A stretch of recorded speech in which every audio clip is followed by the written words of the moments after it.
নমস্কার বন্ধুরা, আমি উপাসনা নিয়ে আসলাম আমার রান্নার একটা নতুন রেসিপি নিয়ে। কি রেসিপি চলুন তাহলে দেখাই সময় নষ্ট না করে। এই যে এগুলোকে বলে নাজনা। যখন সজনে ডাঁটা বড় মোটা হয়ে যায়, যখন আর খাওয়া যায় না, সেই নাজনার রূপ নেয়। আর নাজনা মোটা হয়, তার ভিতরে একটা শ্বাস থাকে। এই 5-6টা নাজনাকে আমি পুড়িয়ে নিয়েছিলাম। পুড়িয়ে নেওয়ার পর এই যে তার শ্বাসটাকে বার করেছি। এই চামচ দিয়ে এরকম চেঁচে চেঁচে শ্বাসটাকে বার করেছিলাম। এই যে এরকমভাবে গাটাকে নিয়ে চেঁচে এই শ্বাসটাকে বার করে নিয়েছিলাম। এই শ্বাসটার সাথে আমি কি মেশাচ্ছি সেটা দেখাচ্ছি। এটা একটু শিলে বেটে নিতে হবে, মিক্সিতেও দেওয়া যায়। আমার শিলে বাটাটা একটু বেশি পছন্দ, শিলে বেটে নেবো। এবার এই নাজনাগুলোর আমি এবার শিলে বেটে নিয়েছি। শিলে বাটার পরে আমি এখানে একটু পরিমাণ মতো নুন দিয়ে নিয়েছি। এবার এর মধ্যে মেশাবো, আমার যেহেতু আদা, কাঁচা লঙ্কা, রসুন পেস্ট করা থাকে, এই যে 1/2 চা চামচ কাঁচা লঙ্কা। কাঁচা লঙ্কাগুলো খুব ঝাল, এই জন্য আমি পরিমাণ মতো দিলাম। আর আমাদের বাড়িতে যেহেতু কাঁচা লঙ্কার রান্না, ঝালটা তাই একটু সবাই বেশিই খায়। শুকনো লঙ্কার ঝাল একদম চলে না। আর একটু দিয়ে নেবো, এই যে আমার রসুন পেস্ট করা আছে, এর মধ্যে এই যে রসুন মিশিয়ে নিলাম। এবার এটাকে ভালো মতো মিশিয়ে নেব। রসুন দিয়ে দিলাম, আর এটার মধ্যে একটু দিয়ে দেবো এই যে 1/2 চা চামচ মতো হলুদ বাটা। হলুদ গুঁড়ো মেশানো হয়ে গেছে। এবার আমি এটাকে কড়াইয়ের তেলেতে ছাড়ব। আমার কড়াই বসানো, কড়াইতে সর্ষের তেল দিয়েছি। কিছু রান্না আছে সর্ষের তেল ছাড়াও ভালো লাগে না, এবং এই রান্নাটার মধ্যেও সর্ষের তেল দিতে হবে। তাই এবার সর্ষের তেল দিয়ে সর্ষের তেলটা গরমও হয়ে গেছে।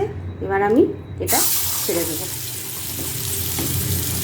এটা যেহেতু পোড়ানো আছে, তাই এটা বেশিক্ষণ করতে হবে না। অল্প একটু ভাজা ভাজা হলেই আমি এটা আবার নামিয়ে নেব। মা, ঠাকুমা, দিদিমাদের কাছে শেখা এই রান্নাগুলো যদি আমরা নতুন প্রজন্মের কাছে তুলে না ধরি, তাহলে এই রান্নাগুলো হারিয়েই যাবে, তাই না বন্ধুরা? তাই এই রান্নাগুলো মাঝে মাঝে সবাই মিলে শেয়ার করে দিলেই খুব ভালো হয়। এটা একটা কিন্তু হারিয়ে যাওয়া রান্না। এখনও গ্রাম বাংলার কিছু মহিলারা হয়তো করেন, কিন্তু শহরে এই রান্নাটা প্রচলন কিন্তু একদম নেই। এটা দারুণ একটা টেস্টি খাবার হয়। এই রসুনের কাঁচা গন্ধটা চলে গেলেই আমি নামিয়ে নেব। এটা যেহেতু একটা পোড়ানো নাজনা, তাই একটা স্মোকি গন্ধ বেরোচ্ছে, ভীষণ ভালো লাগছে। কিন্তু এটা একটা সুন্দর রান্না, যেটা হারিয়ে যেতে চলেছে। আমরা যদি এই রান্নাগুলো তুলে ধরি নতুন প্রজন্মের কাছে, এই রান্নাগুলো মানুষের মুখে লেগে থাকবে, তারাও খেয়ে তৃপ্তি পাবেন। ছোটোবেলায় মায়ের হাতে খেয়েছি, মামা বাড়ি গেলে দিদার হাতে খেয়েছি, সেই রান্নাগুলো আমি আবার আপনাদের সামনে তুলে ধরছি। তার মধ্যে এই একটা রান্না। এদিকে আবার আকাশে মেঘের আনাগোনা, হঠাৎ করেই মেঘ ঘুরিয়ে আসলো। রান্নাটা প্রায় শেষের পথে, তাই আপনাদের আবার বাইরেটা দেখাতে নিয়ে আসলাম। খুব বাজ পড়ছে, শুনতে পাচ্ছেন কাজের আওয়াজ। আমার রান্না তৈরি। কারোর যদি মনে হয় এটার মধ্যে মিষ্টিও দিতে পারেন।